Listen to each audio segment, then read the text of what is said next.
Hello, and welcome to another edition of Ben Wilkoff Debriefs the Transition. Today, I had the wonderful opportunity to visit three of our schools, Aurora Frontier, Aurora Quest, and finally, Clyde Miller.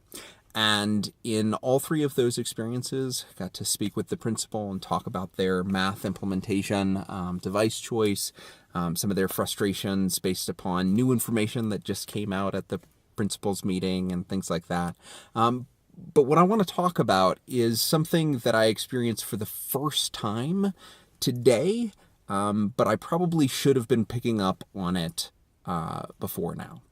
And that is that as someone who is not in a school, I very easily can be seen as the district. When I worked in Douglas County, this happened actually fairly frequently. There was a very acute difference between a school-based position and a district-based position. And very much, if you were in a district-based position and you came to a school, you were the district and you represented the district and things that the district was doing to the school or asking the school to do. And I don't often feel, or really ever in Aurora, feel as though I represent the entirety of the district. And that is an amazing thing. That is something that I don't believe exists everywhere and probably doesn't exist for every role. But in this conversation, and specifically today, after the meeting that we had with school principals, I felt as though I was a representative of the district and that people were placing additional layers of importance or value to the district making a decision. And the question becomes for me, how do I ensure that I don't become the district? And how do you, as someone who is supporting a school or a teacher or a leader, how do you not show up as the district in their eyes? And what are the things that we can concretely do?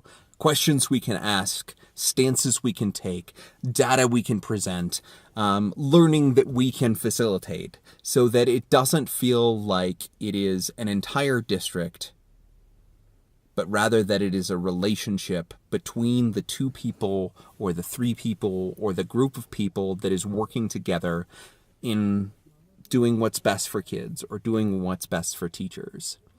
It is really important to me that it doesn't start to feel like any time that I'm in a conversation that the district is doing something to a teacher or to a principal or to an entire school, because that's not the job that I signed up for. That's not the job that you signed up for. We are teachers. We are educators. We are leaders. These are things that I value, and I had some amazing conversations in sort of processing that. How do we take a moment and honor and value the work that a school leader is doing, that a teacher is doing, and be able to move forward with that by doing some problem solving collaboratively and together. I'm going to give you two examples of how I saw this happening.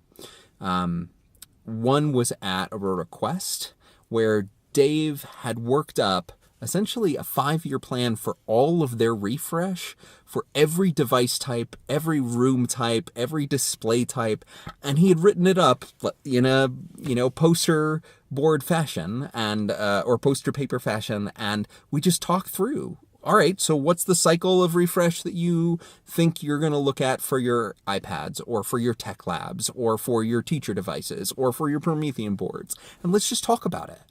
And that was the conversation that we had. And I had to just take a step back and say, Dave, you have done something phenomenal here by just planning this out and having this conversation and putting it up.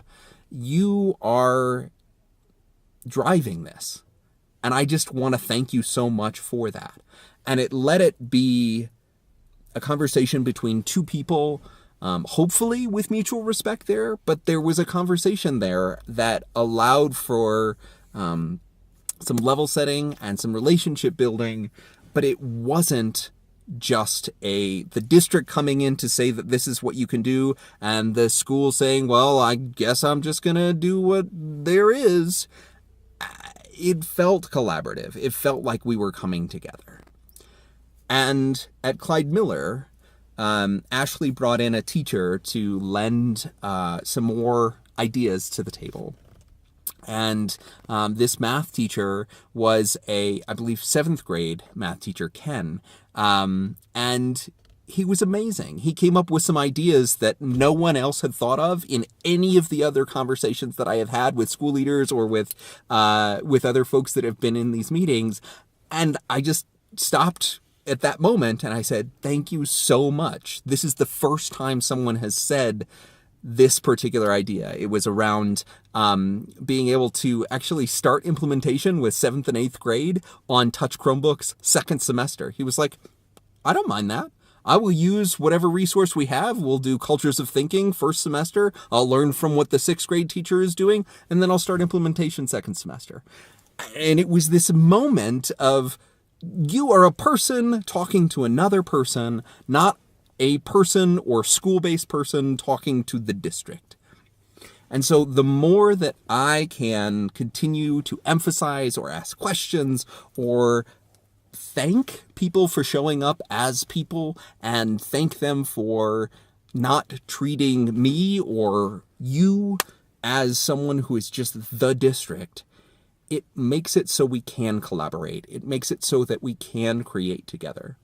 And so if you have thoughts about other ways of making it so that we don't become the district doing something to a school or to a teacher or to a principal, I would really appreciate any thinking you have on this.